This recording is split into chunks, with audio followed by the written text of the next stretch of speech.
Hello friends, welcome to my another video. तो ये video आम आज आलोचना करवा कार्यालय ओडिया लिखन विधि तार किसी दीर्घ उत्तरमूलक प्रश्नोत्तर बा लॉन्ग क्वेश्चन। या पूर्वर या रिलेटेड मु short question video already upload कर सारी। जदि आप देखी ना ताले आम चैनल रे जाई प्ले लिस्ट रे चेक कर देखि पारंतु, नले डिस्क्रिप्शन रे से वीडियो लिंक मु देदेवी, आप सीधा सड़क जाई देखि नेबे। एवं जदि आम टेलीग्राम ग्रुप रे जॉइन होगा चाहते तार लिंक डिस्क्रिप्शन में दे देइछि, आप सीधा सड़क जाई जॉइन हो जातु। तो जपरिक मुझे गोटे वीडियो रे बा गोटे क्वेश्चन रे ही मु सब गुड़िक कभर करी। कार्यालय ओडिया लिखन विधि जो अंतर्गत नथि प्रस्तुति, विज्ञप्ति, अनुमोदन, चिठा प्रस्तुति आदि सब गुड़िक गोटे क्वेश्चन केमती कभर करेंगे, जहाँफल कि जपरी भी क्वेश्चन पढ़ले भी आपड़ अटेंड करेंगे।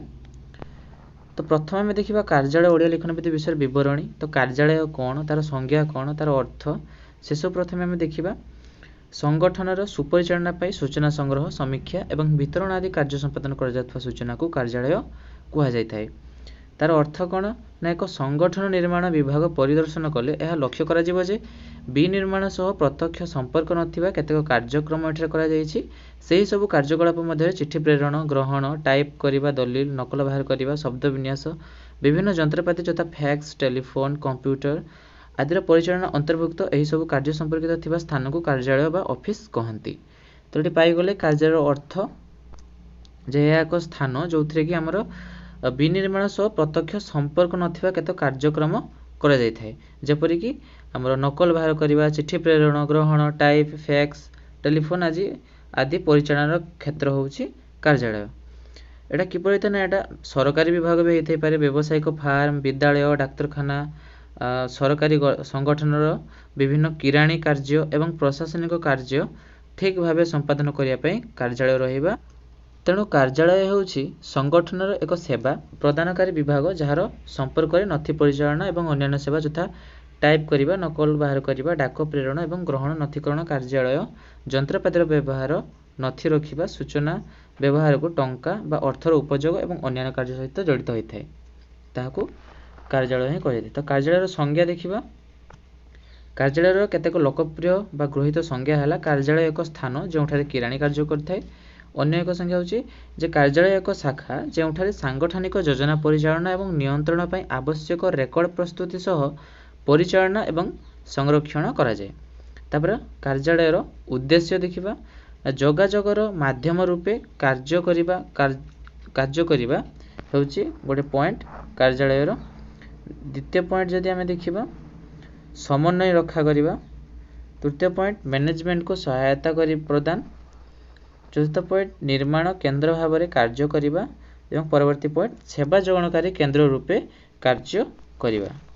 तो मुख्यतः जब आम देखा जावा कार्यालय उद्देश्य से इंपोर्टेंट नुहे, तथापि आपण जो मेन पॉइंट गुड़ा जैसे जोगाजोगर माध्यम रूपे कार्य करिबा, समन्वय रक्षा करिबा, मैनेजमेंट को सहायता प्रदान, निर्माण केंद्र भावे कार्य करिबा, सेवा जोगाणकारी केंद्र रूपे कार्य करिबा, एई सब पॉइंट को आपण मन रखिकी निज भाषा रे जदि आपण ताको उपस्थापन करिवे ताहले अति सहजरे एटा को कवर करि परिबे। तापर देखिबा कार्यालयर गुरुत्व कोन।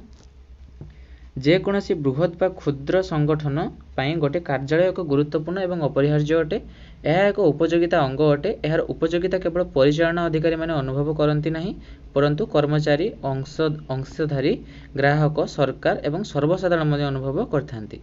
आधुनिक व्यवसाय संस्थार कार्यालय किपरि गुरुत्वपूर्ण भूमिका करुछि ताहार एक बरणी दि जाइछि। तो मुझे जदि कह कार्यालय गुरुत्व कौन बा कार्यालय कहीं दरकार सेटा मुझे दीजिए। कार्यालय उपयोगिता केवल से अधिकारी माने अनुभव करती नहीं, ता बाद से जो कर्मचारी माने काम करती से अंशीधारी जे कार्यालय जे अंशीधारी थिबो, सरकार मध्य, सर्वसाधारण साधारण जनता मध्य एवं ग्राहक मध्य जे कि आमर कार्यालय रे कि सहाय्य पाई थांती एवं ता गुरुत्व मध्य रही थाए। तापर ता विवरणी दिया जाइछि जे कार्यालय मूल्यवान तथा भंडार घर हिसाब रे कार्य प्रत्येक संगठन पर कार्यालय को उपयोगी तथ्य बैंक हिसाब रे कार्य करे। प्रतिदिन कार्यालय यार आभंतरणीय किंबा बाह्य स्तर संग्रह करता तथ्य गुड़िक लिपिबद्ध करी अभिलेख आकार रे साइती रखे। भविष्य में यह तथ्य गुड़िक विभिन्न प्रकार सिद्धांत ग्रहण में व्यवहार कर जो अभिलेख आकार साहित्य रखे आप आरआई ऑफिस पंचायत ऑफिस नहीं पारे, पंचायत कार्यालय से गोटे कार्यालय अंतर्भुक्त। तापर देखिबा कार्यालय लिखन विधि।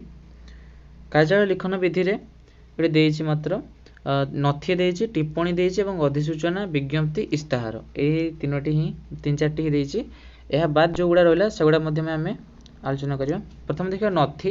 ନଥି କ'ଣ ନା କାର୍ଯ୍ୟାଳୟର ସକଳ ପ୍ରକାର ବିଭାଗୀୟ ତଥ୍ୟ, ବିବରଣୀ, କାର୍ଯ୍ୟାଳୟର ନିୟମ ଖସଡ଼ା ଓ ତାହାର ପ୍ରତିପାଳନ, ପ୍ରଗତି ଓ ପ୍ରୟୋଗ ସମ୍ବନ୍ଧୀୟ ସୂଚନା, ପ୍ରାମାଣିକ କାଗଜପତ୍ର ଯେଉଁଟା ରେକର୍ଡ଼ ଭାବରେ ଯେଉଁ ମୋଟା ମଲାଟ ଆଚ୍ଛାଦନ ଭିତରେ ନାଲି ବସ୍ତ୍ରରେ କାଗଜପଟା ଉପରେ ବନ୍ଧା ହୋଇ ରହିଥାଏ ତାହାକୁ ନଥି ଫାଇଲ୍ କହନ୍ତି। ନଥି ମଲାଟରେ କାର୍ଯ୍ୟାଳୟର ଆନୁଷଙ୍ଗିକ ବିଭାଗ, ବିଷୟ ସହିତ ଜଡ଼ିତ ଅନୁଷ୍ଠାନ, କର୍ମଚାରୀ, ବୃତ୍ତିଧାରୀର ନାମ, ଠିକଣା, ଶୀର୍ଷକ ଲେଖାଯାଇଥାଏ। କାର୍ଯ୍ୟାଳୟ ଲିଖନରେ ନଥିର ଆବଶ୍ୟକତା ଜରୁରୀ। ତାପରେ ଟିପ୍ପଣୀ କ'ଣ? ଟିପ୍ପଣୀ ହେଉଛି ଯେ ଲିଖନ ଆଫିସିକ କାର୍ଯ୍ୟ ଓ ପଦକ୍ଷେପ ସମ୍ବନ୍ଧରେ ଉଚ୍ଚ କର୍ତ୍ତୃପକ୍ଷଙ୍କ ଅବଗତି ଅନୁମୋଦନ ଆଦେଶ, ସିଦ୍ଧାନ୍ତ ଓ ସମାଧାନ ନିମନ୍ତେ ବିଭାଗୀୟ ସହାୟକଙ୍କ ଦ୍ୱାରା ପ୍ରସ୍ତୁତ ଏକ ସଂକ୍ଷିପ୍ତ ଓ ସାରମର୍ମ ସୂଚନା। ଟିପ୍ପଣୀ ଲେଖିବା ପୂର୍ବରୁ ଦାୟିତ୍ୱବୋଧ ସହିତ ଟିପ୍ପଣୀରେ ଅମଲା ସହାୟକ ଚିଠାକୁ ଭଲ ଭାବରେ ପଢ଼ିବା ଓ ଗୁରୁତ୍ୱପୂର୍ଣ୍ଣ ଅଂଶକୁ ଟିପି ରଖିବା। ଟିପ୍ପଣୀ ଭାଷା ମାର୍ଜିତ, ସରଳ, ବିଷୟ ବୋଧଗମ୍ୟ, ସିଧାସାଧା ଓ ତଥ୍ୟ ନିର୍ଦ୍ଦିଷ୍ଟ ହେବା ଉଚିତ। ତ ମୁଖ୍ୟତଃ ସାଧାରଣ ଭାଷାରେ କହିବାକୁ ଗଲେ ଟିପ୍ପଣୀ ହେଉଛି ଯେଉଁ ନଥି ପ୍ରସ୍ତୁତ ପରେ ଯେଉଁ ଆମର ଅଧିକାରୀ ଥାଆନ୍ତି ବା ଉପର ଅଫିସର ଥାଆନ୍ତି ସିଏ ଯେଉଁ ମନ୍ତବ୍ୟ ଦେଇଥାନ୍ତି ବା ଯେଉଁ ସଂକ୍ଷିପ୍ତ ଟିପ୍ପଣୀ ଦେଇଥାନ୍ତି ସେ ନଥି ବିଷୟରେ, ସେହି ଟିପ୍ପଣୀକୁ ଯେଉଁ ଅତି ସରଳ ବୋଧଗମ୍ୟ ଭାଷାରେ ଯେଉଁ ଟିପି ରଖିବାଟାକୁ ହିଁ ଟିପ୍ପଣୀ କୁହାଯାଇଥାଏ। ତାପରେ ଅଧିସୂଚନା, ବିଜ୍ଞପ୍ତି ଓ ଇସ୍ତାହାର କ'ଣ ଦେଖିବା? ପ୍ରଚଳିତ ଆଇନକୁ ଭିତ୍ତି କରି କୌଣସି ସମସ୍ୟା ଓ ଘଟଣା ସମ୍ପର୍କରେ ନୂଆ ନିୟମରେ କାର୍ଯ୍ୟ ସମ୍ପାଦନ ପାଇଁ ଯେଉଁ ଚିଠା ପ୍ରସ୍ତୁତ ହୁଏ ତାହାକୁ ଅଧିସୂଚନା ବା ବିଜ୍ଞପ୍ତି କୁହାଯାଇଥାଏ। ଇସ୍ତାହାର ମଧ୍ୟ ସେହିଭଳି କିଛି ବା ସେହି ଶ୍ରେଣୀରେ ଅନ୍ତର୍ଭୁକ୍ତ। ତାହେଲେ ଆମେ ଏଠି ଜାଣିବା ପାଇଁ ପାଇଲେ ଯେ ପ୍ରଚଳିତ ଆଇନକୁ ଭିତ୍ତି କରି ବିଭିନ୍ନ ସମସ୍ୟା ବା ଘଟଣାର ନୂଆ ନିୟମରେ କାର୍ଯ୍ୟ ସମ୍ପାଦନ ପାଇଁ ଯେଉଁ ଚିଠା, ମନେକର ଆଜି ଗୋଟିଏ ଆଇନ ଲାଗୁଥିଲା, କାଲି ରାଜ୍ୟ ସରକାର ଅନ୍ୟ ଏକ ଆଇନ ଲାଗୁ କଲେ, ସେ ଯେଉଁ ଲାଗୁ କଲା ପରେ ଗୋଟେ ଘଟଣା ବା ଗୋଟେ ସମସ୍ୟା ଯେଉଁ ନୂଆ ମୋଡ଼ରେ ତାକୁ ସମାଧାନ କରାଯିବ ସେଇଟାର ଯେଉଁ ଅଧିସୂଚନା ବା ସେଟାକୁ ଯେଉଁ ଅନ୍ତର୍ଭୁକ୍ତ କରାଯିବ ସମସ୍ୟାରେ ସେଇଟା କ'ଣ କୁହାଯିବ ନା ଅଧିସୂଚନା, ବିଜ୍ଞପ୍ତି ବା ଇସ୍ତାହାରର ସେଇଟା ଶ୍ରେଣୀଭୁକ୍ତ ହେବ। ଏଥିରେ ନୂଆ ଆଇନଗତ ଘୋଷଣା, ନୂତନ ଅଧିକାରୀ ନିଯୁକ୍ତିର ବିଜ୍ଞପ୍ତି, ପଦୋନ୍ନତି ବ୍ୟକ୍ତିଗତ ବା ସମୂହ ନିମନ୍ତେ ଆସେ ବିଷୟଭୂତ ହୋଇଥାଏ। ଏହି ପ୍ରକାର ଚିଠାରେ ଅଧିସୂଚନା ବା ଆବେଗ ବିଜ୍ଞପ୍ତି କରିଥିବା ସର୍ବୋଚ୍ଚ ଅଧିକାରୀ ନିଯୁକ୍ତିର ବିଜ୍ଞପ୍ତି, ପଦୋନ୍ନତ ବ୍ୟକ୍ତିଗତ ବା ସମୂହ ନିମନ୍ତେ ଆଦେଶ ବିଷୟଭୂତ ହୋଇଥାଏ। ତ ଏଠି ପାଇଗଲେ ଆମେ ବିଜ୍ଞପ୍ତି, ଅଧିସୂଚନା ବା ଇସ୍ତାହାରର। ତାପରେ ଦେଖିବା ନଥି ପ୍ରସ୍ତୁତିର ଆବଶ୍ୟକତା। ସେପାରେଟ୍ ଯଦି କୌଣସି ଲଙ୍ଗ କ୍ୱେଶ୍ଚିନ୍ ପକେଇଲା ତାହେଲେ କ'ଣ କରିବେ? ନଥି ପ୍ରସ୍ତୁତିର ଆବଶ୍ୟକତା ଓ ମୌଳିକ ନୀତି ଉପରେ ଆଲୋକପାତ କର। ଯେତେବେଳେ ପରିଚାଳନା ମଣ୍ଡଳୀ ତଥ୍ୟର ଆବଶ୍ୟକତା ଅନୁଭବ କରନ୍ତି ସେତେବେଳେ କାର୍ଯ୍ୟାଳୟ ପରିଚାଳନା ଅଧିକାରୀ ଉକ୍ତ ତଥ୍ୟ ବିବରଣୀ ଆକାରରେ ଯୋଗାଇ ଦେବା ପାଇଁ ନିର୍ଦ୍ଦେଶ ଦେଇଥାନ୍ତି। ପରିଚାଳନା ଅଧିକାରୀ ଗୋଟିଏ ବିବରଣୀ ପ୍ରସ୍ତୁତ କରିବା ପୂର୍ବରୁ କେତେକ ଆବଶ୍ୟକୀୟ ତଥ୍ୟ ବିଷୟ ଆକାରରେ କିମ୍ବା ଉଭୟ ବିଷୟ ଓ ସଂଖ୍ୟା ଆକାରରେ ସଂଗ୍ରହ କରିଥାନ୍ତି। ବିବରଣୀ ପ୍ରସ୍ତୁତ ପାଇଁ ବ୍ୟବହାର କରାଯାଉଥିବା ସଂଖ୍ୟାଭିତ୍ତିକ ତଥ୍ୟ ଏକ ବିଶ୍ୱସ୍ତ ସୂତ୍ରରୁ ସଂଗ୍ରହ କରିବା ସମୟରେ ବିଭିନ୍ନ ବିଷୟ ପ୍ରତି ଧ୍ୟାନ ଦେବା ଆବଶ୍ୟକ। ଏବଂ ସେ ଯେ କେଉଁ ବିଷୟ ପ୍ରତି ଧ୍ୟାନ ଦେବା ଆବଶ୍ୟକ ତାହା ନିମ୍ନରେ ଦିଆଯାଇଛି। ଏକରେ ହେଉଛି ତଥ୍ୟ ସଂଗ୍ରହର ଉଦ୍ଦେଶ୍ୟ, ସଂଗୃହୀତ ତଥ୍ୟର ଏକକ, ତାପରେ ତଥ୍ୟର ସମମୌଳିକତା ଏବଂ ତଥ୍ୟର ସ୍ୱୟଂ ସମ୍ପୂର୍ଣ୍ଣତା। ତ ଏହିଭଳି 4ଟି ପଏଣ୍ଟ ଯେଉଁଗୁଡ଼ାକି ଆମର ନଥି ପ୍ରସ୍ତୁତ କରିବା ସମୟରେ ଏଗୁଡ଼ାକୁ ଧ୍ୟାନ ଦେବା ଆବଶ୍ୟକ। ତ ଏହି 4ଟି ପଏଣ୍ଟକୁ ମାଧ୍ୟମ କରି ମଧ୍ୟ ଆମେ ନଥି ପ୍ରସ୍ତୁତିର ନୀତି ଉପରେ ଏବଂ ତାର ଆବଶ୍ୟକତା ଉପରେ ଆଲୋକପାତ କରିପାରିବା। ଏହି 4ଟି ପଏଣ୍ଟକୁ ଆପଣ ଭଲ ଭାବରେ ପଢ଼ି ତାହାକୁ ନିଜ ଭାଷାରେ ହିଁ ଲେଖିବାକୁ ଚେଷ୍ଟା କରିବେ ବୋଲି ମୁଁ ଆଶା କରୁଛି। ଏହା ବାଦ ଯେଉଁ ଆମର ରହିଲା ଅନୁବିଧି, ଘୋଷଣା ଲିଖନ, ପତ୍ର ଲିଖନ, ତାହା ମଧ୍ୟ ଆମେ ସଂକ୍ଷେପରେ ବା ସମ୍ୟକ ଆକାରରେ ଆଲୋଚନା କରିବେ। ଏବେ ଦେଖିବା ଅନୁବିଧି। ଅନୁବିଧି କ'ଣ? ଆଧୁନିକ ଜୀବନ ହେଉଛି ପ୍ରଶାସନିକ ବ୍ୟବସ୍ଥାର ଏକ ଅନୁବନ୍ଧିତ ଜୀବନ। ବିଶ୍ୱର ସମସ୍ତ ପ୍ରକାର ଶାସନ ଶୃଙ୍ଖଳା ସାମ୍ବିଧାନିକ ବିଧିବିଧାନ ଅନୁସାରେ ପ୍ରଶାସନିକ ଅନୁବିଧିରେ ହିଁ ପରିଚାଳିତ ହୋଇଥାଏ। ଗଣତାନ୍ତ୍ରିକ ସମାଜ ଶାସନବୃତ୍ତ ଭିତରେ ନିୟନ୍ତ୍ରିତ ରାଷ୍ଟ୍ରଖଣ୍ଡରେ ଅର୍ଥନୈତିକ, ସାଂସ୍କୃତିକ, ରାଜନୈତିକ ପ୍ରଗତି ଓ ଯୋଜନାଗୁଡ଼ିକ ପ୍ରଶାସନିକ କ୍ରୀଡ଼ା ବିଧାନ ବ୍ୟତୀତ ଅନ୍ୟ କିଛି ନୁହେଁ। ଉପନିବେଶବାଦ ସହିତ ସମ୍ପୃକ୍ତ ଭୂମିଖଣ୍ଡ ଅମଲତାନ୍ତ୍ରିକ ନିୟନ୍ତ୍ରଣରେ ଗତିଶୀଳ ହେବାର ବିଧିଠାରୁ ଆଦୌ ମୁକ୍ତ नुहे। सरकार हेउ बेसरकारी हेउ अथवा अर्ध सरकारी हेउ ओ पूर्ण घरोई संस्था हेउ सबुगुड़िक कार्यालय परिचालन भितर समूहर जीवनर मूल्यबोध को कर्तृत्वाधीन करथाए। तो मुख्यतः अनुभूति कौन? अनुभूति होउची गोटे निर्दिष्ट अनुसूचना रे बा गोटे निर्दिष्ट रूल रेगुलेशन रे गोटे संस्था को परिचालन करिबा। जेपरि से कहि जे विश्वर समस्त प्रकार शासन श्रृंखला संवैधानिक विधि विधान अनुसार प्रशासनिक अनुविधि रे ही परिचालित होइथाए। गोटे निर्दिष्ट नियम रे गोटे संस्था बा गोटे सरकारी हो बेसरकारी हो बा अर्ध सरकारी हो जेकोसी गोटे संस्था हो बा संगठन को एक निर्दिष्ट नियमानुसार जो अनुविधि अनुसार जे सब रूल रही से अनुसार ताकू परिचालन करने को परिचालित करने को ही अनुविधि कह जाए एवं जो सब नियमावलीर ग्रंथटा को ही अनुविधि कह जाए। से कार्यालय योजना उद्देश्य परिचालन संपर्कित सफलता पाई दलील प्रस्तुति प्रमाण आदेश और निर्देशन प्रस्तुति सूचना और तथ्य प्रस्तुति तालिका और मानक प्रस्तुति कार्य निर्वहन प्रस्ताव आदेश और अनुमोदन लिपिबद्ध विवरण कागजपत्र और नथीकरण और कार्यनिर्वाही संबंधी चिठीपत्र आदान प्रदान लिपिबद्धकरण निमंते स्वतंत्र प्रणाली लिखन वृत्त संपादन करने को पड़ता है। तो यह सब आमर अनुविधि अंतर्गत अटे। एबे टिप्पणी विषय आम संक्षेप आलोचना करिचे। एबे देखा टिप्पणीर प्रस्तुति प्रणालीटा किपरि ना नथी प्रस्तुतिर पद्धति टिप्पणी होउछ एक विषयगत प्रक्रिया। मु कहितली जे नथी प्रस्तुति परे जो ऊपर अधिकारी जो नथी प्रस्तुति विषय जो टिप्पणी निया जाय थाए बा जो मत निया जाय थाए ताको एक संक्षेप रे बोधगम्य सरल भाषा रे टिप्पी रखिबाटा को ही टिप्पणी कहा जाय थाए। तो ऑलरेडी आम ए विषय रे आलोचना कर सारी। तापर देखा तार लिखन प्रणाली सब कौन कौन किभली लिखन होता है ना लिखनी प्रणाली कौन ना टिपा फर्दरे पार्श्वधार डाहाण पाख शीर्ष टिप्पणी में किपर लिखा जाए ये पूरा देदेजी आप देखी नियंतु।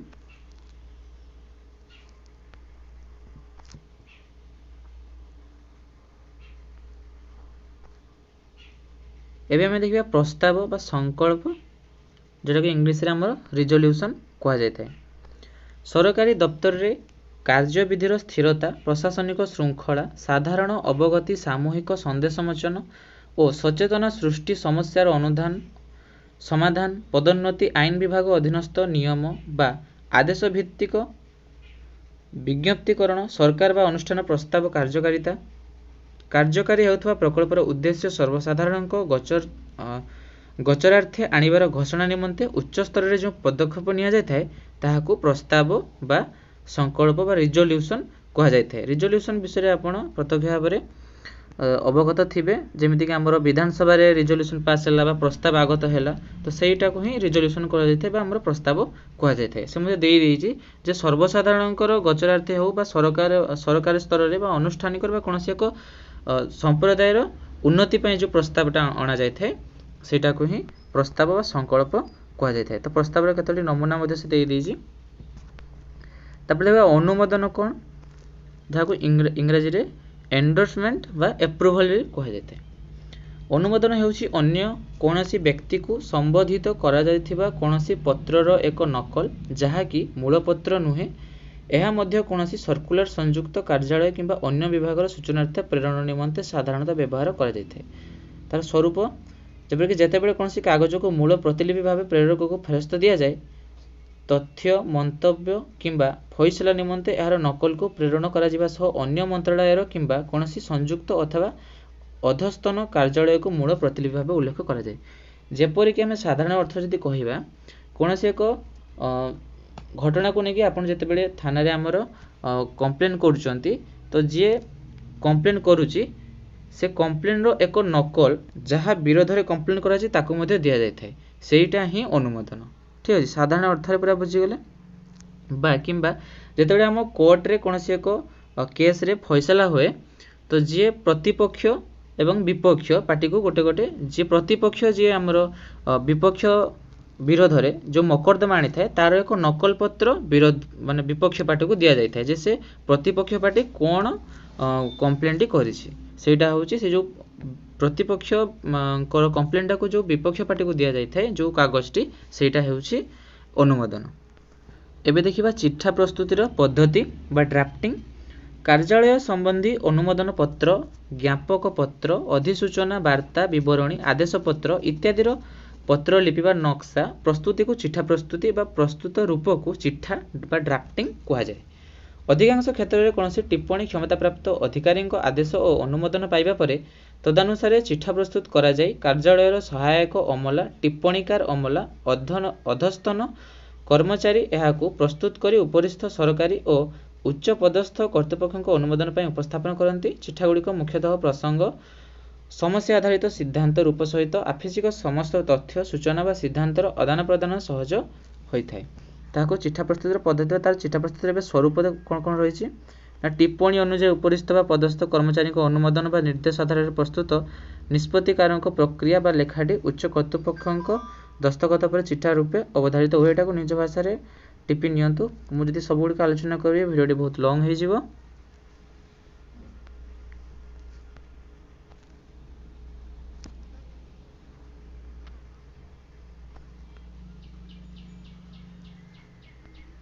तापर चिठा लिखनर पद्धति मध्य केते गुड़िया देइछि। चिठा लिखला बेले टिप्पणी रे उच्चपदस्थ अधिकारी अनुमोदन मंतव्य को प्रथमे ध्यान नेबा उचित। चिठार भाषा आफिसिक नियम और चिठा प्रसंग को सरल बुझिया हेबा परि उचित। माने चिठा किपरि प्रस्तुत करिवो कोन कोन जिंस रहइबो से गुडा ही देइछि।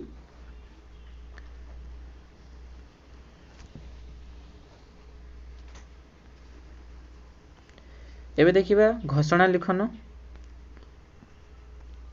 शिक्षानुष्ठान मानकरे नाम लेखा विज्ञप्ति, सरकारी तालीम प्रदान विज्ञप्ति, स्वेच्छासेवी संस्था मानकर कार्यसूची विज्ञप्ति, अनुष्ठान वार्षिक फलाफल विवरणी प्रदान मूलक विज्ञप्ति, सरकार पूर्व नियम परिवर्तन रे सर्वसाधारण जनइबार अवगतिमूलक विज्ञप्ति इत्यादि साधारण विज्ञप्ति बा प्रेस नोटिस भाव में ग्रहण करा जायथाय। उद्देश्य थाए सरकार उन्नयनमूलक कार्यक्रम सूचना और जनसाधारण अवगति पाई सरकारी उद्यमर क्रियाशीलता को व्यापक रूपे परिप्रचार कराई साधारण जनता आशा आकांक्षार परिपूर्त घटाइबा और सरकारी कार्य में सामिल कराइबा। घोषणा लिखन होची कोनसी एक रूल रेगुलेशन चेंज कले बा कोनसी सरकारी जेतेबेले हमरो कोनसी पोस्ट बाहरुची ता पूर्व गोटे विज्ञप्ति दिया जाउची जे ताको तालीम दिया हबा ट्रेनिंग दिया जिवो बा स्वेच्छासेवी संस्था मानकर कार्यसूची को दिन को कार्यटी हेबो से सब जो आगतरा जो गोटे दिया जाए विज्ञप्ति बा हमर घोषणानामा सेटा को ही घोषणा लिखन कहा जाए। सेटा किपरि लेखा हबो सेटा ही घोषणानामा। जो विज्ञप्तिटा को किपरि लेखिबा सेटा होची घोषणानामा। एटी देखि पारथुबे गोटे विज्ञप्तिटी एटी उल्लेख करा जायछि किपरि लेखा आइछि। या पर देखिबा पत्र लिखन कला। पत्र लिखन कला गोटे व्यक्तिगत गोटे व्यावसायिक और सांबादिक पत्र तीन प्रकार अच्छे। प्रथम देखिए पत्र लिखन कौन ना पत्र लिखन होची जोगाजोग बा भाव विनिमय प्रक्रिया एक सर्वश्रेष्ठ और सर्वशेष प्राथमिक माध्यम। यह मध्य व्यावहारिक लिखन कलार एक नियमानुबद्ध एक संचरणशील प्रक्रिया। कथबार्ता प्रामाणिकता खोजिले मिले नहीं। जड़े कही कथा दे प्रतिश्रुति को हुए तो फांकी दे पारे मात्र पत्र माध्यम आदान प्रदान जो अंशीकारबद्धता थाए ताकू फांकी देवा सेतेटा सहज नुहे। ठीक अच्छे। यापर देखा ये प्रेरणादायी प्रसंग केतोटी ये इम्पोर्टेंट नुहे। तापर आम देखिए व्यक्तिगत पत्र कौन व्यक्तिगत पत्र केमती लेखा जाए।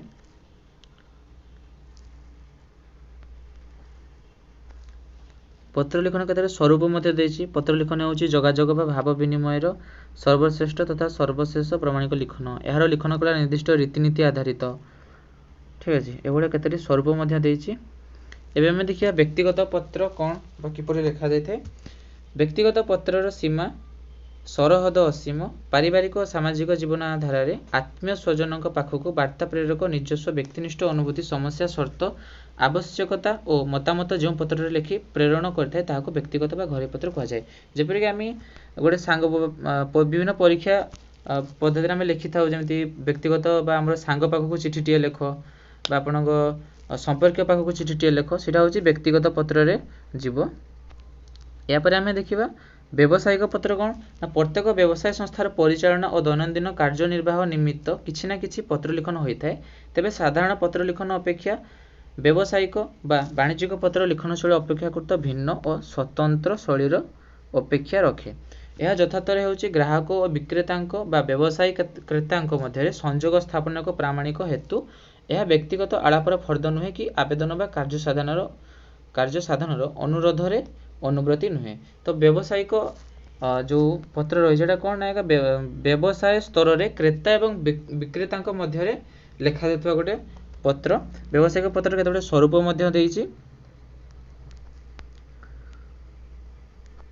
व्यावसायिक पत्रर शिरोनामा किपरि तार शिरोनामा रहिबो तार गठनात्मक रूप।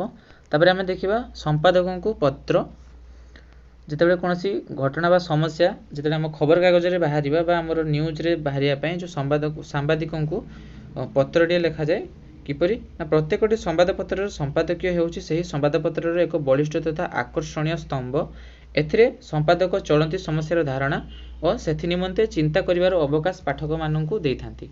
एहा तांकर अंगीकारबद्धतार एक परम आदर्श। सेहिपरि संवादपत्रर संपादकीय विषय रे पाठकर मतामत को सम्मान देवा संपादकर नैतिक दायित्व। तो जेतेबेले आमे खबर कागज रे कोनसी एड हो बा कोनसी घटनार प्रतिफलात्मक खबर पाई संवाद पाई आमे देई थाउ काहाकू चिठीटे लिखि थाउ सांबादिकों को। सी तेले जो दैनिक खबर कागज अछि सेथिरे से ताकू बाहर करथांती। तो एठारे हमर शेष होइछि कार्यालय रे ओडिया लिखन विधिर किछि सम्यक सूचना। तो नथि प्रस्तुति अनुभूति टिप्पणी प्रस्ताव विज्ञप्ति पत्र लिखन चिठा प्रस्तुति आदि समस्त विषय संक्षिप्त आकार में किसी आलोचना कले। आशा करुच्ची भिडियो बहुत हेल्पफुल होइथिबो एवं शेष जाय भिडियो देखिथिबार बहुत बहुत धन्यवाद।